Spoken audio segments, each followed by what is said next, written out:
Пленэр. День был напряженный, и Маша, истратив остаток сил, пришла в галерею, в одно из самых любимых ее мест в школе.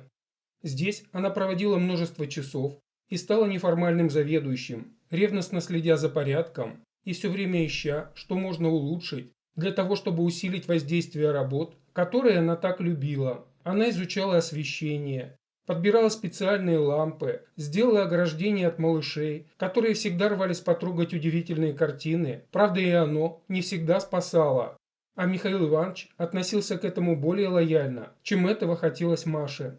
Постоянная вентиляция, регулировка влажности и легкий аромат хвойного леса в галерее тоже были заслугой Маши. Но сегодня сил не было ни на что. За окном моросил дождь, на улицу совсем не хотелось, и Маша просто сидела и в очередной раз рассматривала прекрасные работы ее учителя. И чем больше она смотрела, тем глубже понимала, насколько они необычны, сколько мощи духа, глубины какого-то запредельного знания и совершенного мастерства заложено в этих работах.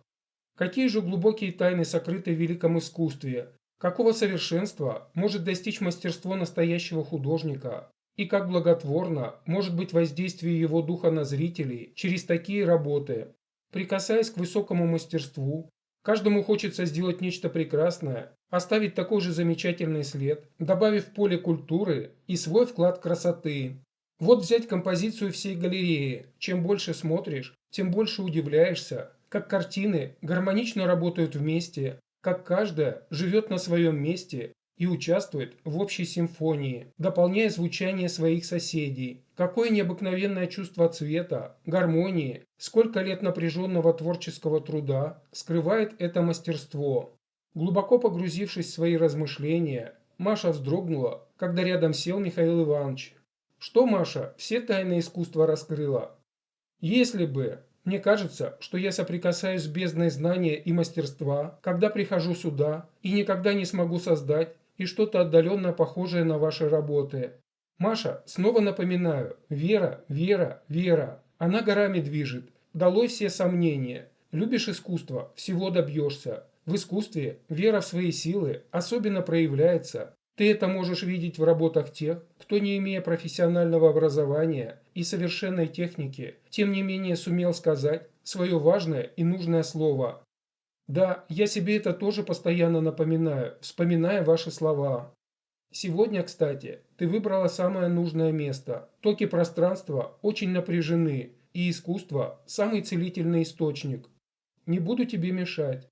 Да, завтра собираемся на пленэр, писать закат. Пойдешь? Конечно, обрадовалась Маша. Во сколько? Подходи к 9.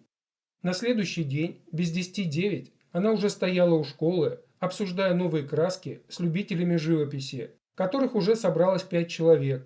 Все были из разных классов, но любовь к творчеству и их наставнику давно их всех объединила, и они не раз уже вместе выбирались на пленеры, иногда даже многодневные, особенно захватывающие и познавательные. «Всем привет! Автомобиль подан!» – раздался бодрый голос учителя, выходящего из микроавтобуса, и все устремились загружать рюкзаки и этюдники. Полчаса, и они на природе. И поднявшись на холм, все замерли, оценивая замечательный вид и предчувствуя творческую работу. Маша тут же вспомнила прекрасные картины учителя, выполненные с этой точки, которые стояли в его школьной мастерской в ожидании выставки. Все начали быстро раскладывать краски, кисти, холсты, картоны и палитры.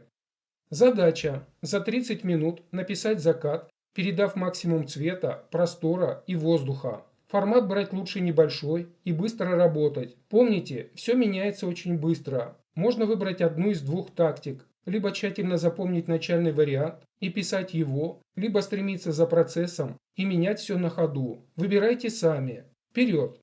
И учитель сам ловко расположился недалеко от Маши, активно замешивая краски на палитре и с головой уходя в работу. Маша, усевшись на удобном камне, решила двигаться вместе с закатом и быстро переносила цвета с палитры на небольшой картон. «Красота какая!» – послышался голос из-за спины. Надя не удержалась, вскочила и снимала на камеру быстро бегущие, переливающиеся удивительными цветами облака, холмы и деревья на дальнем плане. «Пишем, пишем, осталось 10 минут», – подбадривал всех учитель, не отводя глаз от приличного по размеру холста. Он успевал записывать достаточно большие форматы за короткий срок, используя попеременно большую кисть и мастихин. Маша тем временем тоже старалась изо всех сил. Так хотелось передать всю красоту уходящих красок. Минуты летели стремительно. «Все, заканчиваем». «Еще немного, пожалуйста», – раздалось одновременно два голоса. «Ладно, 1 минута». Все с таким устремлением заканчивали свои пейзажи, что казалось, воздух наполнился напряжением. Свет стремительно уходил, лишь последние лучи вспыхивали на горизонте. «Все!» Михаил Иванович подошел к Маше и взял картон, внимательно изучая ее работу, в то же время лукаво посматривая на Машу. «Вставай, молодец, хорошо поработала. Отношения решены неплохо. Старайся еще больше внимания уделять отличию теплого и холодного в цветовых пятнах». И Маша попробовала приподняться со своего камня, который казался не таким удобным, каким показался сначала, но у нее не получилось. «Ой!» – вырвался у нее возглас. Тело так затекло за это время, что не слушалось совершенно. Михаил Иванович широко улыбнулся. «Падай в траву!» И Маша, поддерживаемая сильной рукой учителя, приземлилась в ароматную, наполненную дневным теплом траву, полную стрекочущих кузнечиков. Красота! Сколько же тут жизни оказывается! Она глубоко втягивала запах разных трав. Затекшие члены медленно возвращались к жизни. А Михаил Иванович, уже обойдя всех учеников, похвалив их работы и дав ценные советы, вернулся к ней. «Ну что, Маша, расскажи, чему мы сегодня научились». Научились писать закат, догоняя меняющиеся цвета. А еще, что можно после напряженной живописи не встать с места, и что в следующий раз надо захватить складной стульчик.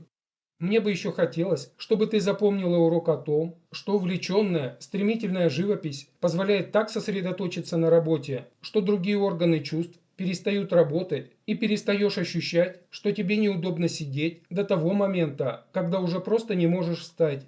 Вот она мощь сосредоточения, о которой я вам рассказывал на уроке психологии, и многие не верили, что такое возможно. Да уж, наглядно. Рассмеялась в ответ Маша в окружении друзей, видя, что аналогичные проблемы были не только у нее, и потирая начинавшие двигаться ноги. И все вместе они спустились с холма в густеющих сумерках, под дружный смех и обсуждение захватывающего пленэра.